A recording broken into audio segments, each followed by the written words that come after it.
System of government. 12. Parliamentary system. 13. Federal system. 14. Center-state relations. 15. Interstate relations. 16. Emergency provisions. T. Parliamentary system. The Constitution of India provides for a parliamentary form of government, both at the center and in the states. Articles 74 and 75 deal with the parliamentary system at the center, and Articles 163 and 164 in the states. Modern democratic governments are classified into parliamentary and presidential on the basis of nature of relations between the executive and the legislative organs of the government. The parliamentary system of government is the one in which the executive is responsible to the legislature for its policies and acts. The presidential system of government, on the other hand, is one in which the executive is not responsible to the legislature for its policies and acts, and is constitutionally independent of the legislature in respect of its term of office. The parliamentary government is also known as cabinet government or responsible government or Westminster model of government, and is prevalent in Britain, Japan, Canada, India, among others. The presidential government, on the other hand, is also known as non-responsible or non-parliamentary or fixed executive system of government, and is prevalent in USA, Brazil, Russia, Sri Lanka, among others. Ivor Jennings called the parliamentary system as cabinet system because the cabinet is the nucleus of power in a parliamentary system. The parliamentary government is also known as responsible government, as the cabinet, the real executive, is accountable to the parliament and stays in office so long as it enjoys the latter's confidence. It is described as Westminster model of government after the location of the British Parliament, where the parliamentary system originated. In the past, the British constitutional and political experts described the Prime Minister as primus inter pares, first among equals in relation to the cabinet. In the recent period, the Prime Minister's power, influence and position have increased significantly vis-a-vis the cabinet. He has come to play a dominant role in the British politico-administrative system. Hence, the later political analysts, like Crossman, Mackintosh, and others, have described the British system of government as prime ministerial government. The same description holds good in the Indian context too. Features of parliamentary government. The features or principles of parliamentary government in India are: 1. Nominal and real executives. The president is the nominal executive, de jure executive or titular executive, while the prime minister is the real executive, de facto executive. Thus, the president is head of the state, while the prime minister is head of the government. Article 74 provides for a council of ministers headed by the prime minister to aid and advise the president in the exercise of his functions. The advice so tendered is binding on the president. 1. 2. Majority party rule. The political party which secures majority seats in the Lok Sabha forms the government. The leader of that party is appointed as the prime minister by the president. Other ministers are appointed by the president on the advice of the prime minister. However, when no single party gets the majority, a coalition of parties may be invited by the president to form the government. 3. Collective responsibility. This is the bedrock principle of parliamentary government. The ministers are collectively responsible to the parliament in general and to the Lok Sabha in particular. Article 75. They act as a team and swim and sink together. The principle of collective responsibility implies that the Lok Sabha can remove the ministry, i.e., Council of Ministers headed by the Prime Minister, from office by passing the vote of no confidence. 4. Political homogeneity. Usually members of the Council of Ministers belong to the same political party, and hence they share the same political ideology.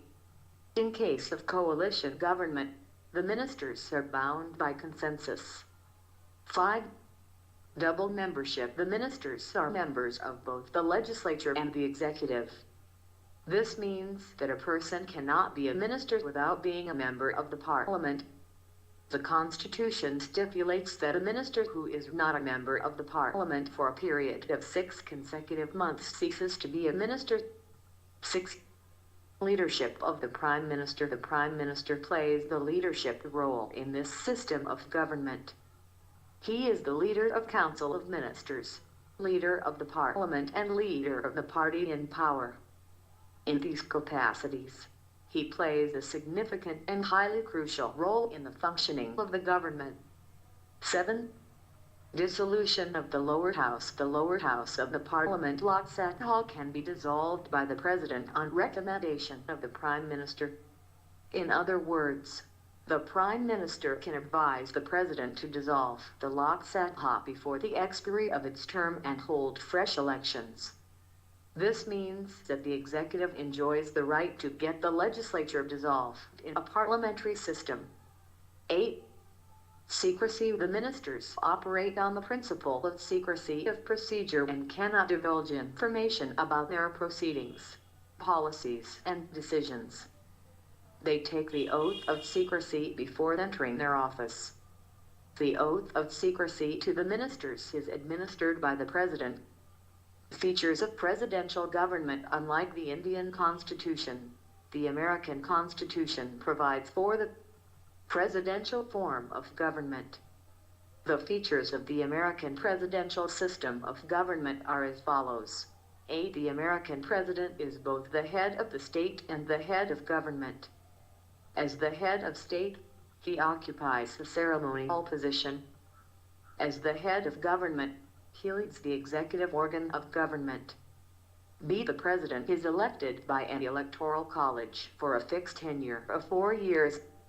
He cannot be removed by the Congress except by impeachment for a grave unconstitutional act.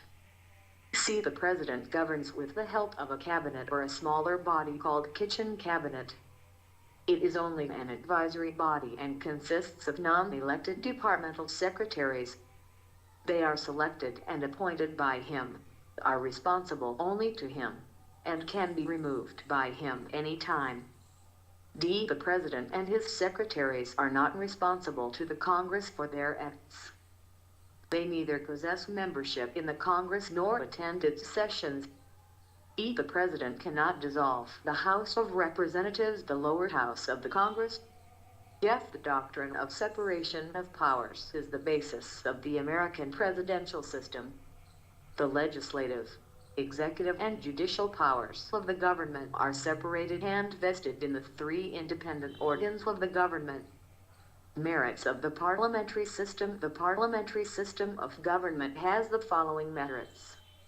1. Harmony between legislature and executive. The greatest advantage of the parliamentary system is that it ensures harmonious relationship and cooperation between the legislative and executive organs of the government. The executive is a part of the legislature and both are interdependent at work.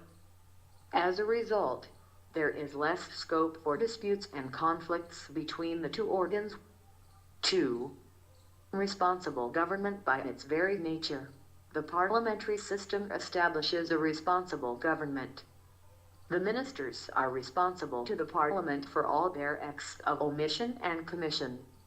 The Parliament exercises control over the ministers through various devices like question hour, discussions, adjournment motion, no confidence motion, etc.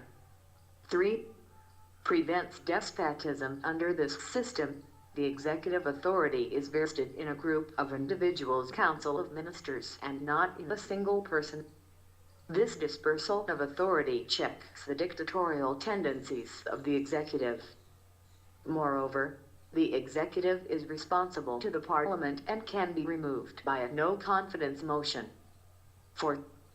Ready alternative government. In case the ruling party loses its majority, the head of the state can invite the opposition party to form the government. This means an alternative government can be formed without fresh elections. Hence, Dr. Jennings says, the leader of the opposition is the alternative prime minister. 5. Wide representation in a parliamentary system. The executive consists of a group of individuals, i.e., ministers who are representatives of the people. Hence, it is possible to provide representation to all sections and regions in the government. The Prime Minister, while selecting his ministers, can take this factor into consideration. Demerits of the parliamentary system. In spite of the above merits, the parliamentary system suffers from the following demerits. 1. Unstable government. The parliamentary system does not provide a stable government. There is no guarantee that a government can survive its tenure. The ministers depend on the mercy of the majority legislators for their continuity and survival in office. A no-confidence motion or political defection or evils of multi-party coalition can make the government unstable. The government headed by Morarji Desai, Karan Singh, VP Singh, Chandrasekhar, Davian Lauda and I.K. Gujral are some such examples. 2. No continuity of policies. The parliamentary system is not conducive for the formulation and implementation of long-term policies. This is due to the uncertainty of the tenure of the government. The change in the ruling party is usually followed by changes in the policies of the government. For example, the Janata government headed by Morarji Desai in 1977 reversed a large number of policies of the previous Congress government. The same was repeated by the Congress government after it came back to power in 1983. Dictatorship of the cabinet. When the ruling party enjoys absolute majority in the parliament, the cabinet becomes autocratic and exercises nearly unlimited powers. H.J. Lasky says that the parliamentary system gives the executive an opportunity for tyranny. Ramsay Nouh, the former British Prime Minister, also complained of the dictatorship of the cabinet too. This phenomena was witnessed during the era of Indira Gandhi and Rajiv Gandhi. 4. Against separation of powers. In the parliamentary system, the legislature and the executive are together and inseparable. The cabinet acts as the leader of legislature as well as the executive. As Badgett points out, the cabinet is a hyphen that joins the buckle that binds the executive and legislative departments together. Hence, the whole system of government goes against the letter and spirit of the theory of separation of powers. 3. In fact, there is a fusion of powers. 5. Government by amateurs. The parliamentary system is not conducive to administrative efficiency, as the ministers are not experts in their fields. The Prime Minister has a limited choice in the selection of ministers. His choice is restricted to the members of Parliament alone and does not extend to external talent. Moreover, the ministers devote most of their time to parliamentary work, cabinet meetings and party activities. Now, let us compare the parliamentary and presidential systems in terms of their features, merits and demerits. Table 12.1 Comparing parliamentary and presidential systems. Parliamentary system. Presidential system features. 1. Dual executive. 2. Majority party rule. 3. Collective responsibility. 4. Political homogeneity. 5. Double membership. 6. Leadership of Prime Minister. 7. Dissolution of lower house. 8. Fusion of powers. 1. Single executive. 2. President and legislators elected separately for a fixed term. 3. Non-responsibility for political homogeneity may not exist. 5. Single membership. 6. Domination of president. 7. No dissolution of lower house. 8. Separation of powers. Merits. 1. harmony between legislature and executive.